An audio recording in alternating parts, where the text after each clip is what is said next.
আমি বিরিয়ানি রান্না করব। গোলমরিচ নিয়ে নিয়েছি, জয়ফল, জয়ত্রী, দারচিনি, এলাচ নিয়ে নিয়েছি, এগুলো বেটে নেব। মশলাটা বেটে আমি উঠিয়ে নিয়েছি। প্রথমে আমি পেঁয়াজ ভেজে নেব।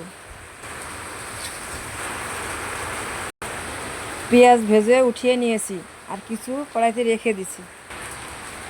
এখন মাংস দিয়ে দেব। আদা রসুনের পেস্ট দিয়ে দেব, লবণ দিয়ে দেব, বেটে রাখা বিরিয়ানি মশলাটা দিয়ে দেব, টক দই দিয়ে দেব, তেজপাতা দিয়ে দেব, সস দিয়ে দেব, চা চামচের 1 চামচ চিনি দিয়ে দেব, রাঁধুনি বিরিয়ানি মশলা দিয়ে দেব, সামান্য 1 ফালি লেবুর রস দিয়ে দেব, তেল দিয়ে দেব।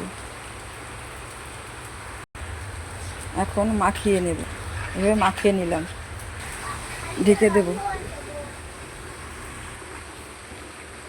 ঢাকনাটা উঠিয়ে নিলাম।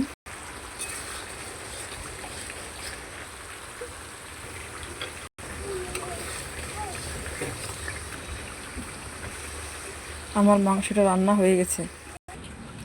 এখন চাল দিয়ে কষিয়ে নেব। মাংসটা দিয়ে দেব।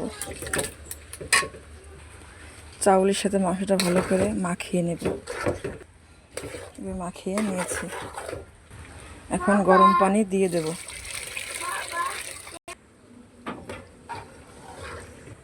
কাঁচামরিচ দিয়ে দেব, লবণ দিয়ে দেব।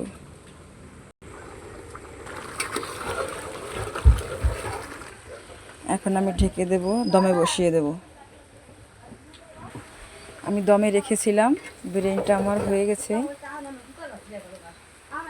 ঝরঝরা হয়ে গেছে এবং বেরেস্তাটা ছড়িয়ে দেব।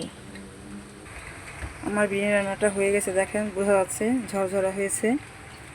এরকমের বিরিয়ানি রান্না করলে বিয়েবাড়ির বিরিয়ানির মতন স্বাদ আসে, খেতে অনেক ভালো লাগে, মনে হয় বিয়েবাড়ির বিরিয়ানি। এই বিরিয়ানিটা খুব স্বাদের, খুব মজার। আমার বিরিয়ানিটা খেয়ে অনেকেই প্রশংসা করেছে।